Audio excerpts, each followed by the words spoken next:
станахме свидетели на едно ожесточено противопоставяне срещу възможността да проведем референдум за приемането на еврото в България. След 2 години след нашето предложение, президента реши да отправи предложение за референдум с въпроса дали да приемем еврото от 26-та година. И без изненада това предизвика неистова реакция в управляващите, в статуквото, в медиите, политическите анализатори, защото страхът от провеждането на референдум и допитването до хората е невъобразим. Виждаме, че самата идея за референдум, която се отнася до паричен суверенитет, е систематично забранявана от хората във властта. И защо стигаме до този извод? Заради фактите, които мога да ви представя тук от Европейския парламент, от сърцето на така наречената европейска демокрация в Брюксел и Страсбург.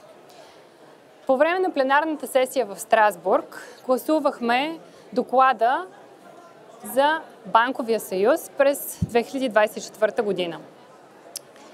Тук съм ви донесла един дневен ред на гласуването на този доклад, който съм подготвила за вас като представител на Европа на суверенните нации, Възраждане в Европейския парламент и член на Комисията по парични и финансови въпроси. В текста на този доклад ние имаме възможността да вземем отношение по различни изменения или поправки. Нека да погледнем какво гласи първата поправка от доклада на Комисията по икономика и парични въпроси. Първата поправка гласи следното. Една държава трябва да има правото да приеме или не каква валута тя да използва, да приеме или не единната валутна единица еврото. Една държава трябва да има избор каква валута да има. Това е първата поправка от този доклад, абсолютно проследимо и документирано в Европейския парламент.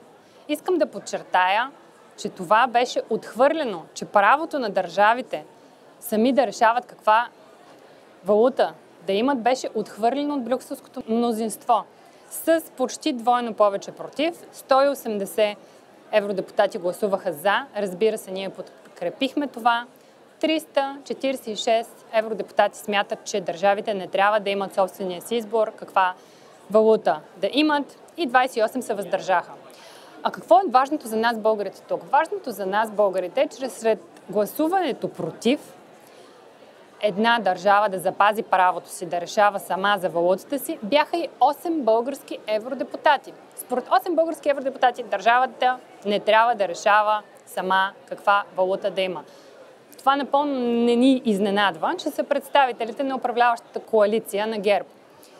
Те са част от Европейската народна партия, но също така гласуваха и БСП, част от социал-демократите.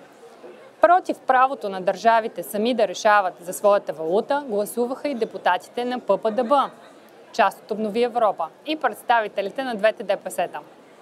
А 3 представители на управляващата партия ГЕРБ дори не присъстваха на гласуването, защото явно за тях въпросът за това каква валута да има една държава е изключително маргинален и не заслужава тяхното присъствие в пленарната зала. А изводите да си ги правим ние, да си ги правят техните избиратели.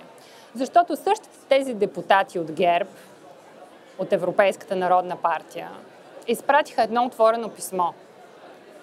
В това отворено писмо те се изразяват твърдо против позицията за референдум на президента Румен Радев, обвиняват го в сеене на омраза и, цитирам, в опит за дестабилизация на отечеството ни и за засилване на позициите на кремълската агентура.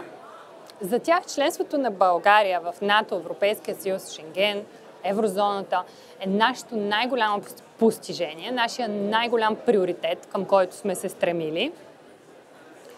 А правото на държавите сами да определят своята валута е абсолютно безразлично и не заслужава тяхното внимание, защото една част от тях дори не дойдоха на гласуването, както ви казах. Така че българските евродепутати, представителите на статуквото, на сегашните, на предишните управляващи в България, показаха абсолютно единодушно, че са против суверенитета на държавите сами да решават дали да приемат еврото или не. Така че българските управляващи, заедно с брюкселските технократи, показват ясно, че не желаят хората да бъдат питани каква валута да използват. А националният суверенитет на държавите членки, можете да си представите какво означава той за тях. Абсолютно нищо. Можем да се запитаме тогава кой точно решава дали една държава членка ще приеме еврото, след като не трябва да го решава самата държава. Очевидно, това право е отнето на националните държави. Собствената парична единица е символ на независимост. И ако я загубим, така се отнема и нашето право да определяме собствената си парична политика. Вместо това всички решения се предоставят изцяло в ръцете на Европейската централна банка, а евробюрократите не се интересуват какво искат европейските народи. Желанието на евробюрократите е страните в еврозоната да участват финансово в поддържане на войни, в спасяване на фалирали страни, а волята на българския народ е да има референдум за запазване на българския лев. Но това не означава нищо за бюрократите в Брюксел. Нито за продажните ни управляващи, които са готови на всичко, за да вкарат България на сила в еврозоната.